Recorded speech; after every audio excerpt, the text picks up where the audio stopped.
तो hello students, नमस्कार, जय Hind. Welcome back to your official YouTube channel अनजान का ज्ञान। इस वीडियो में हम लोग कक्षा 10वीं की अंग्रेजी की एक poem A tiger in the zoo को हिंदी में पढ़ने वाले हैं। तो चलिए बिना किसी देर के करते हैं इस चैप्टर की शुरुआत।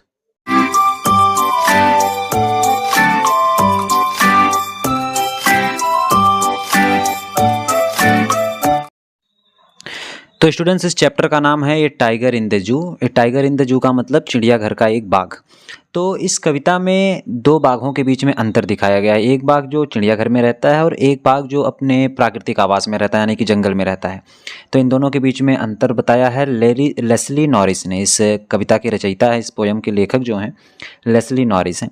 तो चलिए इस पोयम को शुरू करते हैं, और शुरू करने से पहले थोड़ा सा हम लोग जानेंगे अबाउट द पोयम, यानी कि इस पोयम में क्या पढ़ना है आपको। तो यहाँ से हम बताते हैं आपको, यहाँ से पढ़ना स्टार्ट करते हैं।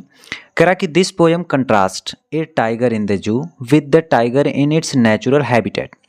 कह रहा कि दिस पोयम, यह कविता, कंट्रास्ट मतलब विपरीत है या अंतर करती है, ए टाइगर इन द जू, एक चिड़ियाघर के बाघ का, with the tiger in its natural habitat, और उसके प्राकृतिक, नेचुरल हैबिटेट्स मतलब होता है प्राकृतिक आवास।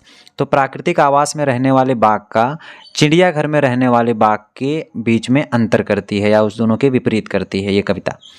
करा द पोयम मूव्स, ये कविता घूमती है, from the zoo to the jungle, चिड़ियाघर से जंगल तक। ये कविता जब आप पढ़ेंगे तो एक स्टैंजा चिड़ियाघर का नजर आएगा आपको, एक स्टैंजा जंगल का नजर आएगा। तो इस तरह से ये कविता जो है जंगल से चिड़ियाघर तक घूमती रहती है। And back again to the zoo, और फिर वापस चिड़ियाघर पे आ जाती है। तो कह रहा कि रीड द पोयम साइलेंटली, इस पोयम को शांति से पढ़ो, वंस, एक बार, इस पोयम को एक बार शांति से पढ़िए। एंड से, और कहिए कि विच स्टैंजा, कौन सा पद, कौन सा बंद, speak about the tiger in the zoo, कौन सा स्टैंजा जो है चिड़ियाघर के बाघ के बारे में बताता है। And which ones speaks about the tiger in the jungle, और कौन सा स्टैंजा जंगल के बाघ के बारे में बताता है। तो यानी कि इस पोयम में हमको क्या पढ़ना है कि इस कविता में दो प्रकार के बाघों की तुलना की गई है। एक बाघ जो चिड़ियाघर में रहता है और दूसरा बाघ जो प्राकृतिक आवास में रहता है, यानी कि जंगल में रहता है। तो चलिए बिना किसी देर के शुरू करते हैं स्टैंजा 1 को। तो स्टूडेंट्स, यहाँ से होती है कविता की शुरुआत। कह रहा कि ही स्टाक्स, ही मतलब वह कौन, एक बाघ। स्टाक्स मतलब शान से चलता है।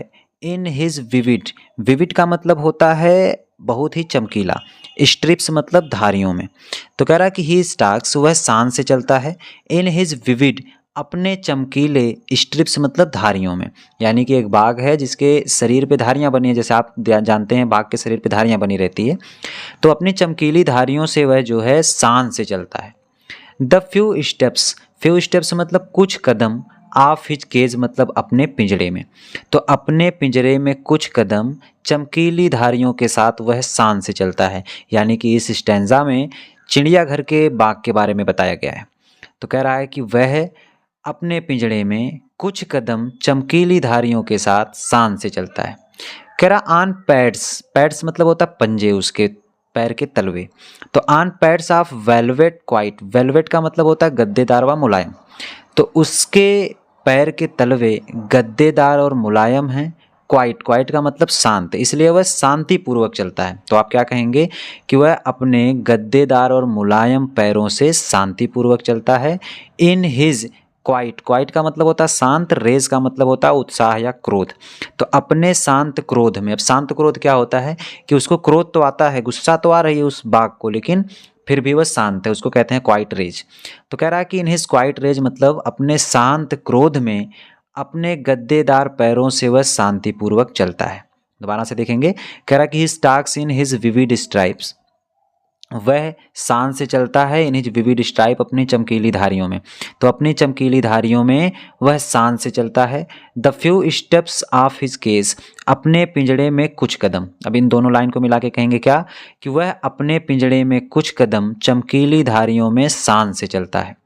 On pads of velvet quite, है ना, उसके पैर के तलवे गद्देदार और मुलायम हैं, इसलिए वह क्वाइट मतलब शांतिपूर्वक चल रहा है, बिना कोई आवाज़ किए चल रहा है। इन हिज क्वाइट रेज, अपने शांत गुस्से में, अपने शांत क्रोध में, अपने शांत उत्साह में वह शांतिपूर्वक चल रहा है। क्लियर है? चलिए अगले स्टैंजा की ओर बढ़ते हैं।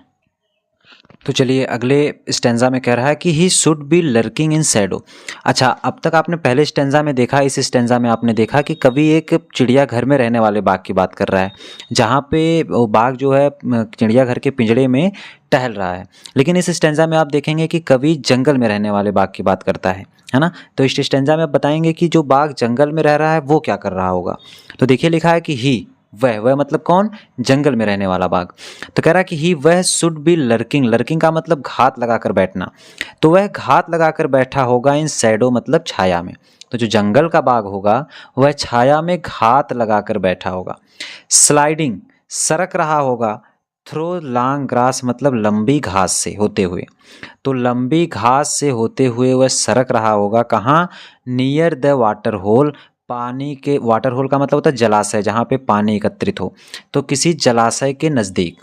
तो कह रहा है कि वह बाघ यानी कि जो जंगल में रह रहा है वह should be lurking in shadow, छाया में घात लगाकर बैठा होगा।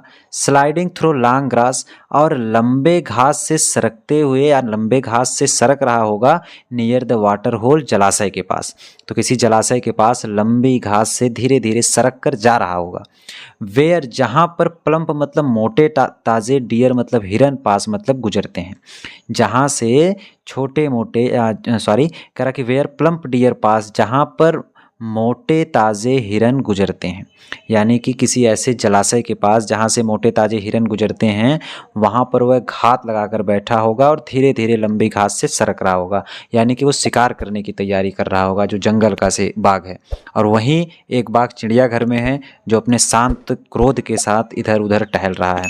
तो दोनों में आपको अंतर समझ में आ रहा होगा कि एक आज़ाद जीवन कैसा होता है और एक कैद जीवन कैसा होता है। चलिए देखते हैं अगले स्टेंजा में। तो स्टूडेंट्स, इस स्टेंजा में भी कवि जंगल में रहने वाले बाघ की ही बात कर रहे हैं। कह रहा कि ही शुड बी स्नैरलिंग, ही मतलब वह मतलब कौन, वह बाघ जो जंगल में रह रहा है। तो ही शुड बी स्नैरलिंग, स्नैरलिंग का मतलब होता है गुर्राना। अराउंड हाउसेज मतलब घरों के चारों ओर, तो वह घरों के चारों ओर गुर्रा रहा होगा। वो बाघ जो जंगल में रह रहा है वह घरों के चारों ओर गुर्रा रहा होगा। एट द जंगल्स एज, जंगल के एज मतलब किनारे पर, तो जंगल के किनारे पर वह बाघ घरों के चारों ओर गुर्रा रहा होगा। जो जंगल में स्वतंत्र है वह घर के चारों ओर गुर्रा रहा होगा। बैरिंग, बैरिंग का मतलब होता है दिखाते हुए, क्या दिखाते हुए, हिज मतलब अपना, व्हाइट मतलब सफ़ेद, फैंग्स, फैंग्स का मतलब होता है तेज सफ़ेद दांत, जो उनके तेज दांत होते हैं बाघ के, उसको फैंग्स बोलते हैं।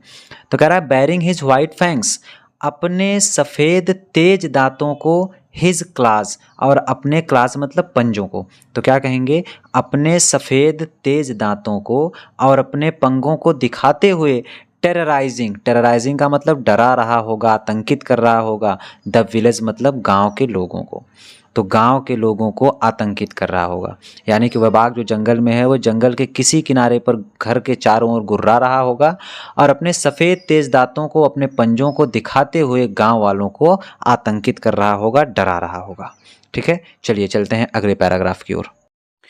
तो स्टूडेंट्स, अगले स्टेंजा की ओर बढ़ने से पहले आपसे एक छोटी सी रिक्वेस्ट है कि अगर आपने अभी तक इस चैनल को सब्सक्राइब नहीं किया है तो इस चैनल को प्लीज़ सब्सक्राइब कर लीजिए, क्योंकि इस चैनल के माध्यम से हम आपके एग्ज़ाम तक इस पूरी की पूरी लिटरेचर को और पूरे के पूरे ग्रामर को पूरा तैयार करवाएंगे। तो अगर अभी तक आपने इसको सब्सक्राइब नहीं किया है तो please subscribe it.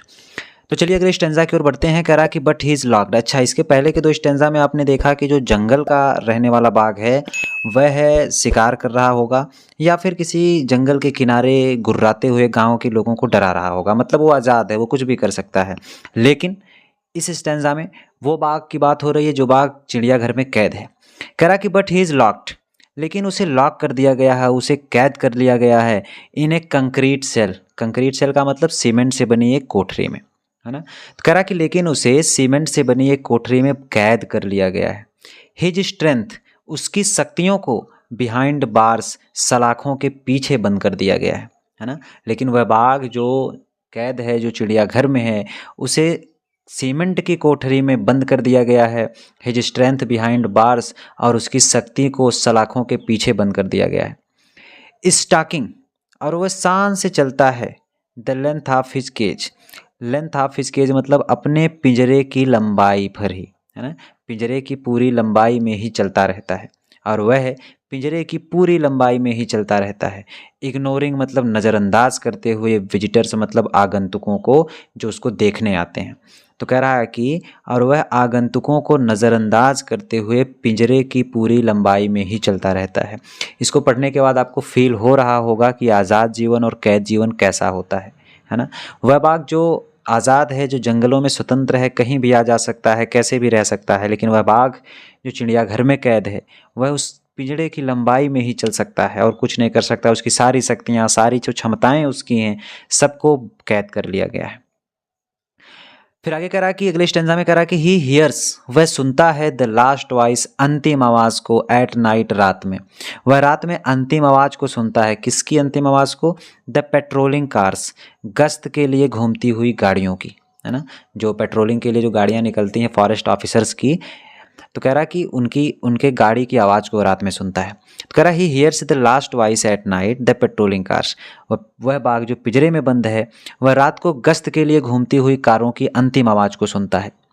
And stairs, और घूरता है, विथ हिज ब्रिलियंट आइज, अपनी चमकदार आँखों से, एट द ब्रिलियंट स्टार्स, चमकदार तारों को, है ना। और वह अपनी चमकदार आँखों से चमकीले तारों को घूरता रहता है ना, और उसका जीवन वहीं पे रहता है।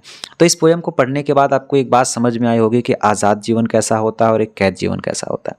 तो मेरे दोस्तों, मेरे साथियों, पढ़ लिख के कुछ बन जाइए ताकि आप अपना जीवन आज़ादी के तरीके से जी सकें। कोई आपको मजबूर ना कर सके, कोई आपको बाध्य ना कर सके।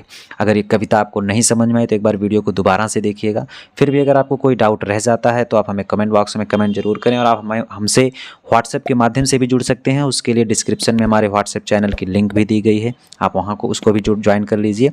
और अपने विचार और अपने सुझाव भी हमें ज़रूर दीजिए कमेंट बॉक्स में, ताकि हम आपकी तैयारी को और मजबूत करने में कुछ इम्पॉर्टेंट कदम बढ़ा सकें। तो चलिए मिलते हैं अगली वीडियो में एक नए अध्याय के साथ। तब तक के लिए अपना ख्याल रखें, स्वस्थ रहें, मस्त रहें और देखते रहें हमारे ऑफिशियल यूट्यूब चैनल अनजान का ज्ञान। जय हिंद।